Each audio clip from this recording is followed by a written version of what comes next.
sont partis tirer les cages de thon. Les chalutiers qui sont dédiés justement à ça, pour ramener les cages de thon quand les captures de thon se font. Alors déjà là il m'en manque 3. Après j'ai à la cale de carénage qui est en bout du mont Saint-Louis. Là je vois que j'en ai un qui est suspendu. Celui-là il est arrêté pendant un mois pour les travaux. Donc ça m'a fait un gros en moins. Là on en attend 3 qui ont été achetés, mais bon, administrativement parlant c'est long. Faire les démarches, avoir les papiers, le mettre en pêche et tout. Donc il y a 3 bateaux qui doivent arriver. Je pense qu'on sera à la tête d'une flottille de 18 chalutiers dans le courant du mois de septembre, octobre. Voilà. Alors je sais que c'est le côté architectural qui me passionne plus que le côté industriel, commercial. Parce que j'ai entendu qu'est-ce qu'on mange. Non, mais il n'y a pas des bateaux autres que des chalutiers, des petits bateaux. Voilà, exactement. Ouais. Alors inscrit, bon, j'ai les 15 chalutiers, ça c'est sur lesquels les bateaux sur lesquels on monte tous les jours pratiquement. Et après on va avoir, je sais pas moi, l'équivalent de 200 petits métiers inscrits. Et là c'est, on va dire, du saisonnier. Alors dans les petits métiers, c'est souvent des matelots de chalutiers ou de thoniers qui en période creuse prennent leur bateau, effectivement, ils vont pêcher dans les étangs ou à la mer, tout dépend des licences qu'ils ont. Alors, on n'a pas que des petits métiers de 7 qui pêchent que dans l'étang de Thau, on a des petits métiers aussi, des étangs environnants. C'est-à-dire qu'on a des gens de Pérol, de Carnon, du Gros-du-Roi, de Gruissant, même qui viennent, qui font l'aller-retour. Voilà. Par contre, on n'a que des chalutiers de 7. Parce que les chalutiers, eux, ils sont racistes. Hein. Macrier, mes acheteurs, mon bateau, 7, voilà. Pas question qu'un agatois ou qu'un grolet nous vienne vendre. Ou alors il faut une dérogation, mais il va mettre longtemps avant de l'obtenir, cette dérogation. Avant, c'est vrai qu'il y avait 2 ventes qui se pratiquaient en simultané.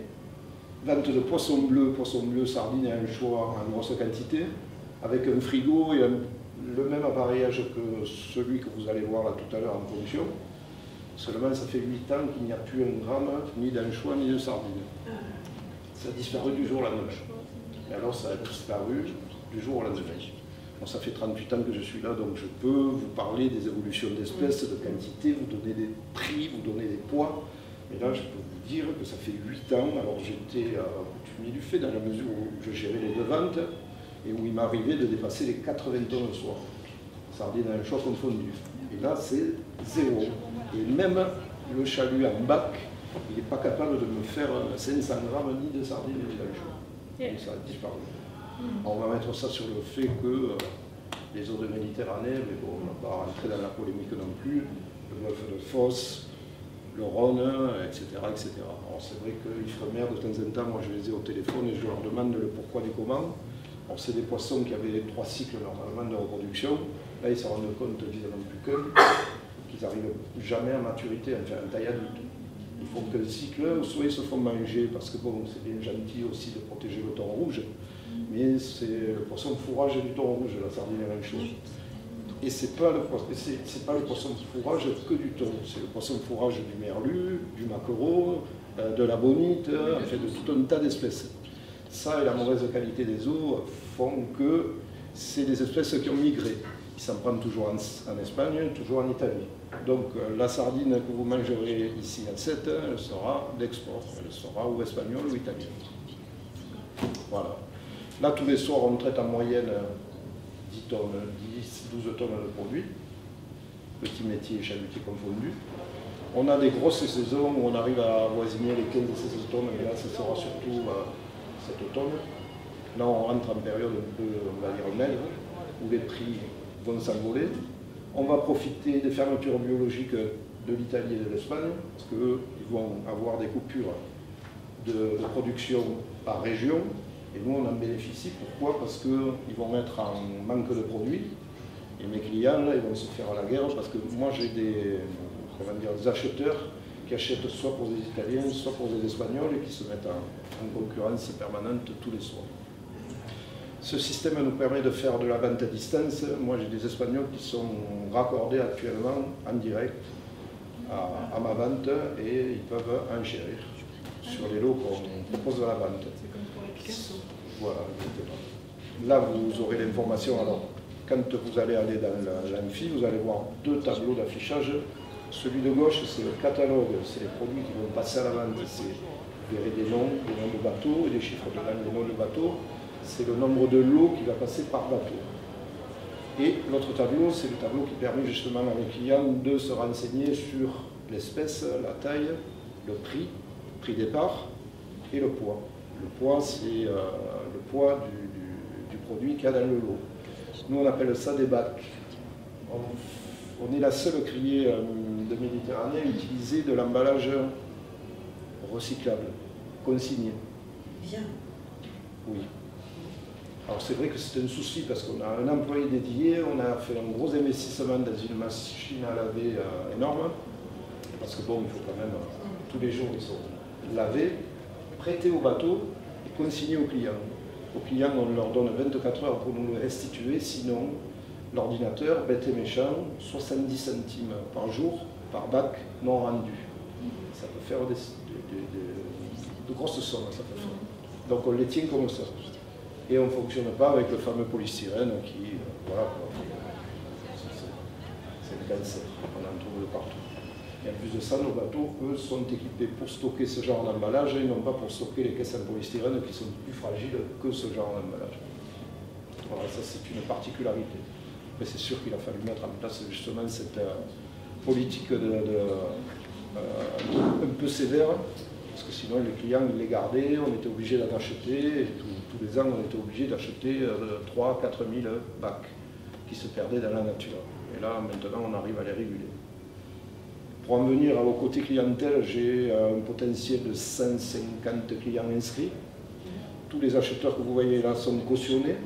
Alors soit c'est du restaurateur, ça c'est la plus petite entité. Depuis le 1er avril 2014, on n'a plus le droit d'interdire les restaurateurs de venir acheter en criée. Il y en a, ça leur va bien parce que c'est des locaux, ils n'ont pas beaucoup de frais de transport, de stockage et de tout ça. Et en plus de ça, ils font leur carte avec ceux qui viennent acheter le soir même à la criée. Ça peut être l'avantage pour le client.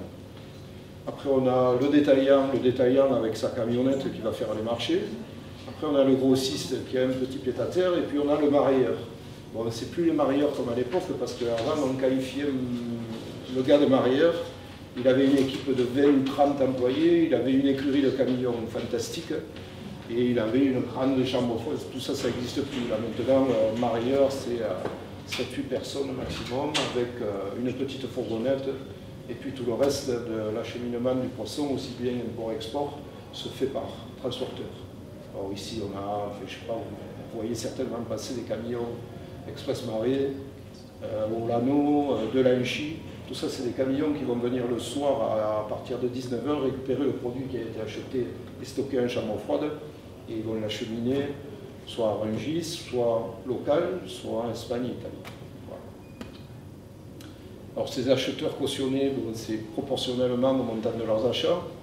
La plus petite entité, on va lui demander 500 € de caution. L'ordinateur, toujours pareil, bête et méchant, le gars appuie, il arrive à 500 € de facture, clac, ça s'arrête. Et son bouton ne marche plus. Alors je dis bouton parce qu'à l'époque, là vous verrez, les fauteuils d'ailleurs sont d'époque, ces fauteuils en bois. 1967, c'est l'inauguration de la criée. Alors moi, je suis le digne successeur de mon père qui était crieur vocal et qui cherchait un remplaçant à l'époque. Et comme bon, moi j'ai terminé mes études, j'étais à la croisée des chemins, hop, on m'a attrapé. On m'a donné 6 mois pour faire mes armes, quoi. Et puis voilà, quoi. Après, de fil en aiguille, j'ai profité de l'évolution informatique du système. Mais c'est toujours pareil, quoi. Le système en lui-même, d'automatique, il n'a que le décompte. Et par contre, toutes les informations que vous allez voir affichées, c'est quand même un employé, un vendeur qui le programme, quoi. On confectionne un lot, c'est-à-dire qu'on met un code bateau, un code espèce, une taille, un prix départ. On valide le poids, parce que les bacs que vous verrez passer, des fois il y en a, il y a de l'eau, des fois il y a de la glace. On ne vend pas de la glace et de l'eau, on ne vend que le produit. Donc on s'occupe à faire le poids, et une fois que le lot est confectionné, on le valide, et automatiquement un convoyeur l'amène à la vente.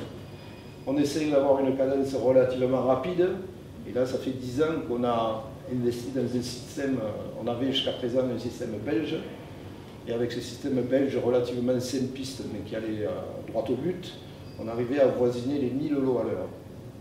Et là, on s'approche des 750 lots à l'heure. À l'époque, le système était relativement simple, ce qui faisait que la vente. Là, maintenant, le système en direct gère une multitude de PC, une multitude d'écrans. Il calcule le cautionnement des clients, il fait des rappels de prix et en même temps, il gère les clients à distance. Donc, c'est pour ça que nous, on est au taquet. Parce qu'une fois qu'on a pris l'habitude avec les mains d'attraper les touches pour les remplir, les valider, ça, après, c'est automatique. Et on arrive maintenant, moi, avec l'habitude que j'ai, je suis obligé d'attendre que l'ordinateur me rende la main pour pouvoir compléter parce que je vais plus vite que lui.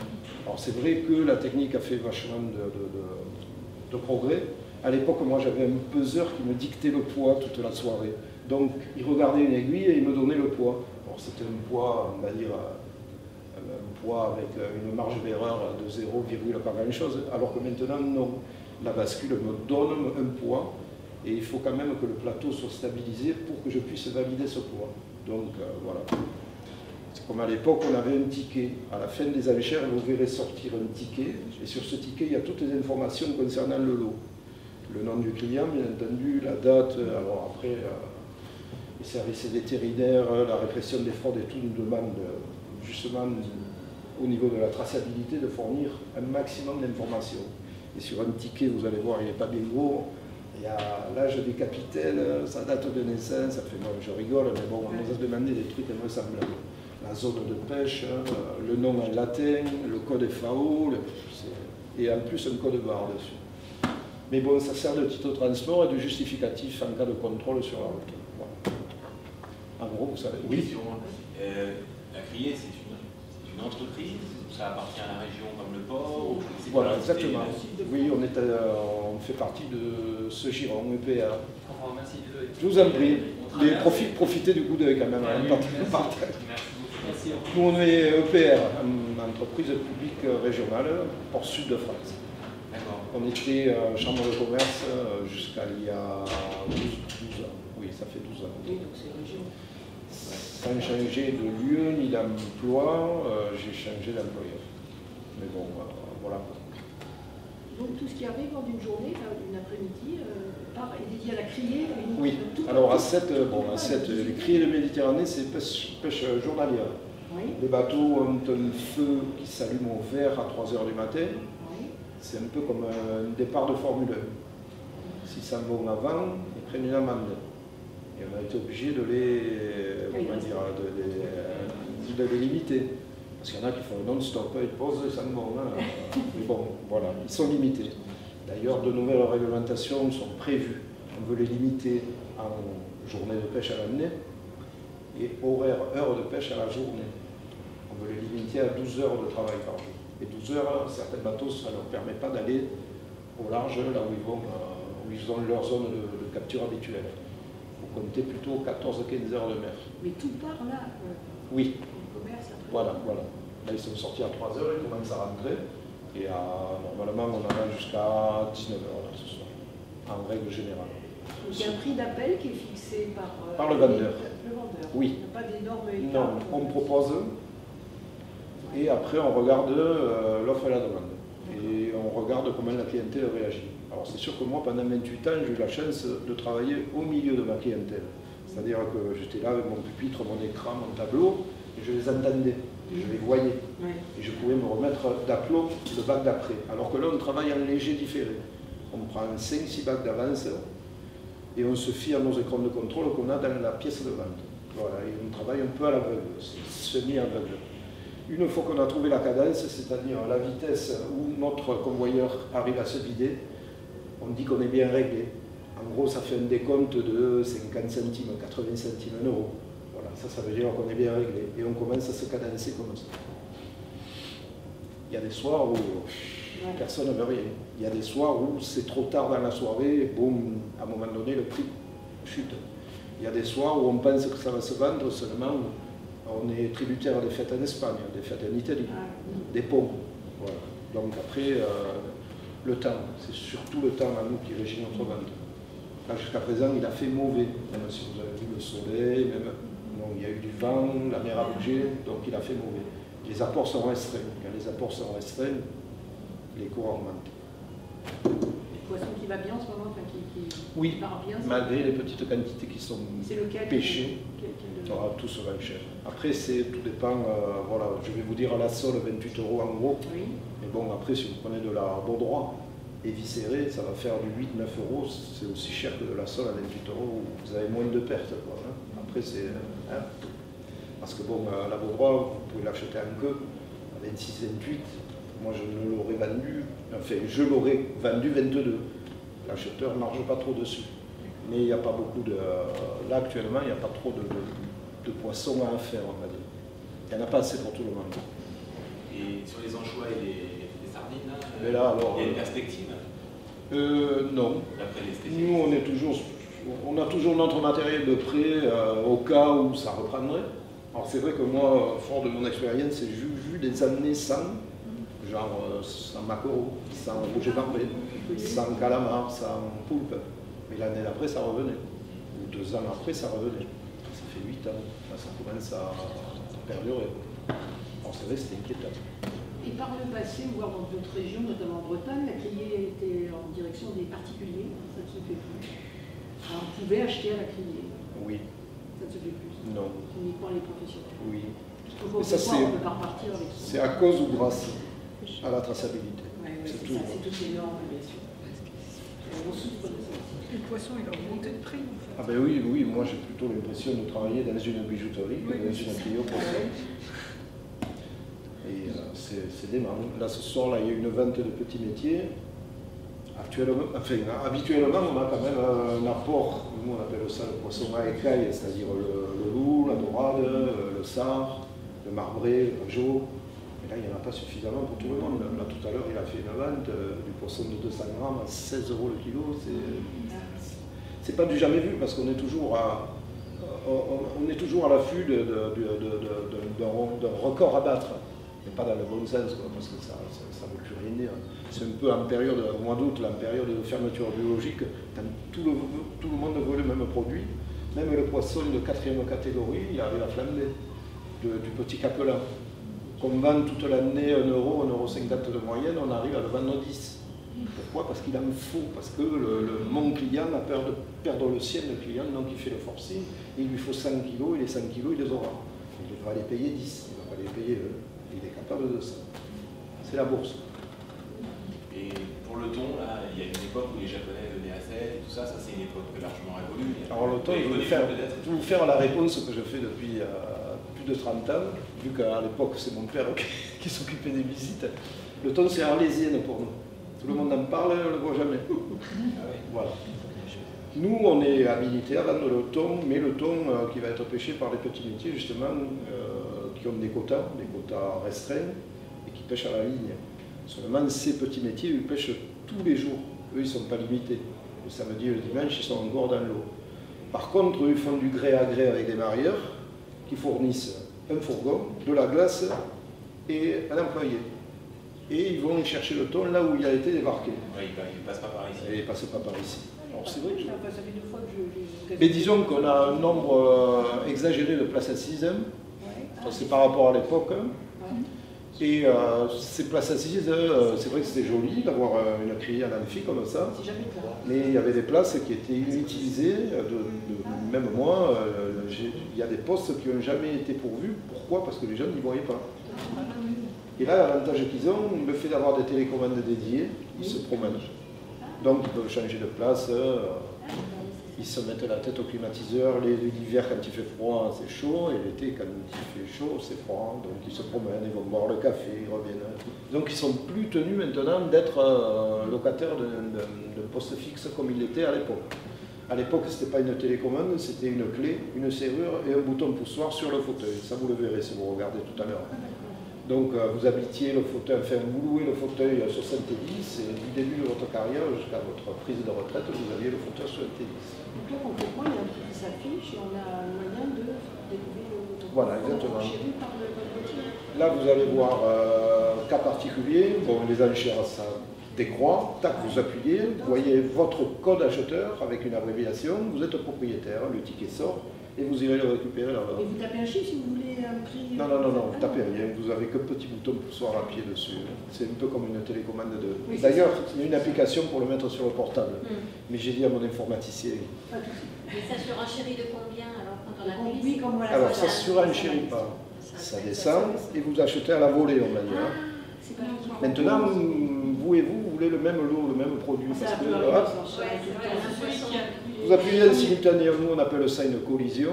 L'ordinateur réfléchit que vous êtes 2, voire 3, appuyés en même temps pour le même produit. Le décompte bloque et ça remonte, de 20 centimes à 20 centimes. Et après c'est une faux intox. Vous lâchez le doigt, clac, c'est le concurrent qui l'a, mais qui l'a surpayé. C'est versé. Waouh. Mais il y a des caisses qui ne sont pas prises qui peuvent passer plusieurs fois, là. Non, Non. ça passera qu'une fois. Et à la Déjà fin- parce que dans le règlement intérieur, il est stipulé que l'eau passera qu'une fois là-bas. À la fin de la journée, par contre, il n'ouvrait jamais de l'eau. Non, alors, le pêcheur, lui, c'est un coquin. Hein. Il essaye de me passer des poulpes sans tête, des poissons borgnes, sans queue, c'est masqué. Mes clients, ils s'en rendent compte. Et même moi, quand je suis en train de programmer, je suis obligé quand même de les protéger. Parce que sinon, après, je peux revenir sur le lot que j'ai vendu, mais après, à la fin, après la vente. En étant responsable de la vente, c'est moi qui suis amené des fois à rectifier le tir. Genre, le gars, il achète un produit, par exemple des sols. On va déterminer la sole portion à 400 grammes. Il y a 5 ou 6 pièces. Le mec, il me paye ça à 26-28 € le kilo. Et quand il arrive au fourgon, qu'il change de place, il se rend compte qu'en dessous, il en avait comme ça. Il me dit, c'est pas le même prix. Ou alors, tu me l'enlèves en poids, tu me l'enlèves. Donc, je suis amené, moi, quand même, à rectifier. Oui. Moi, Et je tous suis ces pour la- chaque jour, Et tous les jours, on m'en Ouais, tout. c'est ce que je demandais. À part du poisson de, on va dire, ça a dépassé la 5e catégorie, où ils me font débat quand même de, on va voir si ça se vend. Ça se vend pas, ça tombe à zéro. Mais ça sera traité en farine animale quand même, ça part pas à la poubelle bêtement. Voilà. Tous les jours, dimanche compris, pas de journée, 3 jours. Ah si, samedi et dimanche. Il n'y a que 5 jours. Voilà. Il n'y a que 5 jours. Il n'y a que les petits métiers qui vont continuer à pêcher, qui vont me remplir le frigo, mais ils ne passeront à la vente que lundi. Par exemple, s'ils pêchent vendredi soir, samedi soir, dimanche soir, je ne les vendrai, moi je les cumulerai que lundi après-midi à la vente. Vous êtes combien au niveau du personnel sur la criée? On est, je crois, 8 titulaires. Oui, parce qu'on a pas mal d'administratifs. Parce qu'ici, on fait office de banque. Là, moi, j'ai formé un jeune remplaçant. Parce que jusqu'à présent, j'avais un remplaçant, mais plus âgé comme moi, et qui en avait marre. Donc, au niveau des congés, c'était pénible pour moi. Et puis de sentir que mon remplaçant, chaque fois que je lui demandais remplace-moi, il fallait que je le traîne par les cheveux. Enfin, bref. Et là, finalement, je suis arrivé à trouver sur un jeune garçon qui vendait le poisson bleu parce qu'on était en association avec un organisme c'était l'OP, Organisation de producteurs. La sardine et l'anchois étaient sous l'égide de l'OP, OP Satoran, abréviation de sardine thon anchois. Ce garçon travaillait pour l'OP Satoran. À un moment donné, comme il n'y a plus de sardine et d'anchois, c'était un licenciement sec pour lui. Mais il avait déjà des notions, parce qu'il s'occupait de la partie informatique poisson bleu, il savait comment procéder pour organiser sa vente, pour peser, et on l'a récupéré. Et je l'ai formé à la vente du poisson bleu. Parce que c'est quand même c'était à l'époque 2 entités spécifiques. Il y avait des taxes spécifiques pour le poisson bleu et des taxes spécifiques appliquées sur le poisson bleu. Là, nous, notre seul moyen de rémunération, c'est 2% qu'on prend aux clients de frais de fonctionnement sur le montant brut de leurs achats et 4,5% sur le montant brut des ventes du bateau. Et ça fait notre petit pécule pour subsister. Voilà. il n'y a pas de subvention. Peut-être. Quand on doit changer de matériel, oui, effectivement. Mais bon, moi, après, je parle employé, justification de autant d'employés. Là, actuellement, il y a un chef de service avec sa fille qui est sous-directrice, avec une secrétaire, avec un contremaître, un responsable de la machine à laver les bacs. Tout ça, c'est du titulaire. Il y a un vendeur, et un vendeur adjoint. Bon, mais après, on n'était plus nombreux que ça. Alors, il y a pas mal de fonctions qui ont été partagées et éclatées. Moi, je me retrouve régisseur principal. Parce que j'avais mon copain comptable qui est parti à la retraite, et lui, il a un petit peu dispatché ce qu'il faisait. Moi, il m'a revenu ça par Régisseur, ancienneté. Régisseur parce que je m'occupe de ça. Mais à la base, non, mon métier, c'est la vente. Voilà. C'est bien, écoutez, merci. Je vous en prie. Alors, je ne sais pas si vous allez descendre, mais arrêtez-vous. Fort de toutes les informations que je vous ai données, vous allez voir. La vente, ça va être. Vous allez l'assimiler différemment. Je voulais vraiment remercier au nom de la Direction régionale des affaires culturelles, parce que c'était organisé dans le cadre du mois de l'architecture.